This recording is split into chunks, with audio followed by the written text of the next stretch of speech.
There are creatures that don't appear in movies. You won't see them in Netflix series or AAA games. Not because they're obscure, but because the cultures that created them prefer not to speak of them. Some of these stories are whispered only during the day, never after dark. Others have names that people avoid uttering, even when alone. Today you're going to meet creatures that weren't designed to scare children around a campfire. They were created to explain the inexplicable. It is to give shape to fears so ancient that they're still in our blood. We're going to descend through 3 layers of horror. First, the fear of being hunted. Then, the terror of the entire world collapsing. And finally, something worse. The horror that walks beside you with a human face. Don't move, because we're beginning. Part 1. Monsters that hunt humans. Imagine you're in bed. It's past midnight. The house is completely silent. And then you hear something on the ceiling. A slow, methodical scratching, as if something were waiting for the exact moment to enter. In the Philippines, that sound has a name. The manananggal. Or, in other words, she who separates herself from herself. By day she's an ordinary woman. Maybe your neighbor. Maybe someone you saw at the market that morning. But when night falls, something changes. Her torso detaches from her waist. Her entrails hang like roots torn from the earth. Enormous membranous wings sprout from her back, lifting her into the night sky. And she goes hunting. But it doesn't hunt just anything. It has specific preferences. Pregnant women, newlyweds, newborn babies, boyfriends jilted before the wedding. As if it can smell vulnerability, the promise of new life, fresh love. Its tongue extends like a dark tube, piercing ceilings, windows, skin, until it reaches what it seeks. And yes, it gets what it wants. Blood, life, futures that will never come to be. Yes, here's the trick that makes this creature truly unsettling. It makes a sound, a rhythmic tick-tick-tick in the darkness. And when that sound seems distant, far away, almost harmless, that's when the creature is closest, right above you. The human brain relies on its senses to gauge danger. The manananggal teaches you that your senses can deceive you. That which seems safe is the exact opposite. While its upper half is out hunting, the lower half simply stands motionless. Legs without a torso, and motionless in the gloom. This is its weakness. If you find that lower half before dawn, you can destroy the creature. Salt, ash, garlic, fire, any of them will do. If the torso doesn't reunite with its legs before sunrise, it dies. But here's the real question. How do you know where to look? How many houses would you have to check in the middle of the night?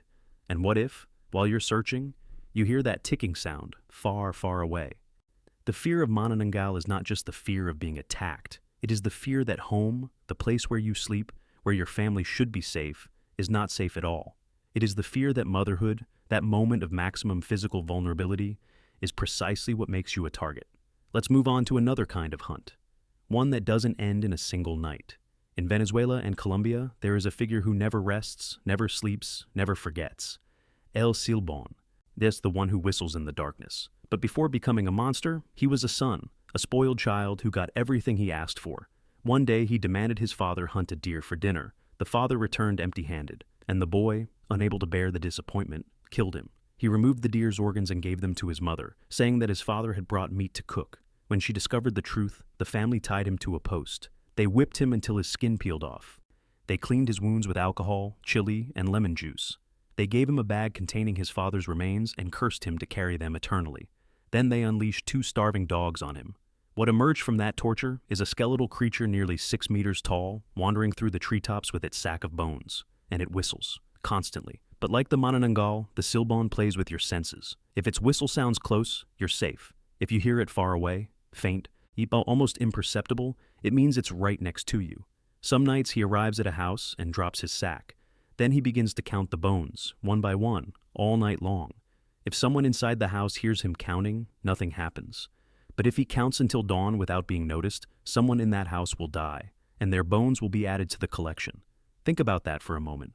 Your survival depends on listening for something deliberately sounding distant. On staying awake all night, listening for an almost inaudible sound. How many nights could you do that before exhaustion overcame you?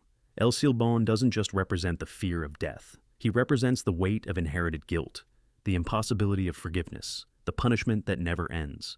He is a reminder that some actions break something that cannot be repaired, and that violence within the family, the place where you should be safest, can generate horrors that transcend generations. These monsters hunt humans, but they follow rules. They have weaknesses. You can still fight, flee, and protect yourself. But what happens when the monster is no longer after you, but after the entire world? If this video is making you uncomfortable, do something quick before you scroll down. Like and subscribe, not to support the channel, but because in part 2, we stop talking about creatures you can avoid with salt or fire. It's no longer about your survival. It's about what happens when the whole world starts to rot from the inside out. And when that starts, nobody warns you. Part 2, Creatures that Destroy the World. The year is 1722, the Orkney Islands north of Scotland. A group of inhabitants begins burning seaweed to produce ash. Nothing extraordinary, just an industrial process for making soap and glass. The acrid smoke rises from the shores, thick and pungent, spreading over the water. And then the crops begin to die. The livestock fell ill. Horses drop dead for no apparent reason. An invisible plague spreads from island to island, affecting only those who burn seaweed. It is not a coincidence. It is a warning. Something that lived in the depths has been offended. The Nucleavi. No one knows what it looks like underwater, but a man named Tamus found it one night on land, and what he described is something the human brain shouldn't have to process. Imagine a human torso fused directly to the back of a horse, not mounted on it. It fused with it. The torso's arms are so long that the hands touch the ground. The head is almost a meter in diameter. But there's something else, something worse. It has no skin. Black blood pulses visibly through yellow veins. The horse has an enormous mouth that exhales toxic fumes. A single red eye burns like an ember in its skull, and its breath withers everything it touches. The Nucleavi doesn't kill people one by one. It kills entire communities. It ruins crops for years. It sickens entire herds. It turns fertile land into desert. It is economic collapse personified. The agricultural disaster that means famine. The epidemic that wipes villages off the map. This isn't the fear of dying yourself. It's the fear of everything you know disappearing, of the system that sustains your life simply crumbling. And the most terrifying thing is its invisibility. You don't see the Nucleavi poisoning the air. You only see the consequences. The wheat rotting. The livestock dying. The water making your children sick. There's only one defense: fresh water. The Nucleavi can't cross it. So, if it ever pursues you, your only hope is to find a stream, a river, any freshwater source, and jump across. And hope that's enough. Of course, that means abandoning your home, your crops, everything you can't carry. What do you choose? Your life or your world? But even the Nucleavi, destructive as it is still just one creature among many. And a monster in a world that already exists. Now, let's talk about a different kind of horror, one that doesn't destroy the world, but corrupts it from within, like a disease that learns to think. In the north, where winter is not a season but a curse, there is a word that describes not just a monster, but a destiny, a warning, a possible end for anyone: the Wendigo. It's not a giant animal that lives in the forest waiting to attack you. It's something worse. It's because the Wendigo doesn't appear, it's born. It takes shape when a human being crosses a moral boundary so deep that there's no going back. Imagine the real scenario: a lost group, waist-deep snow, days without food, weeks. The cold doesn't just hurt, it drains you. People become sluggish, irritable, fingers go numb. Your mind starts bargaining with you. Just once, just to survive. There's no other way out. And then someone does it. They take human flesh, first with disgust, or then with desperation, and finally, with hunger. The Wendigo's curse isn't that you become something strong. It's that you become something that is never satisfied again. They say that the more it eats, the hungrier it becomes, that its body stretches, thins, as if the human form itself no longer belongs to it, that its presence brings a feeling of emptiness, as if the air were losing its warmth, as if the world were shrinking around your chest. And the most terrifying thing is this: the Wendigo retains something of you.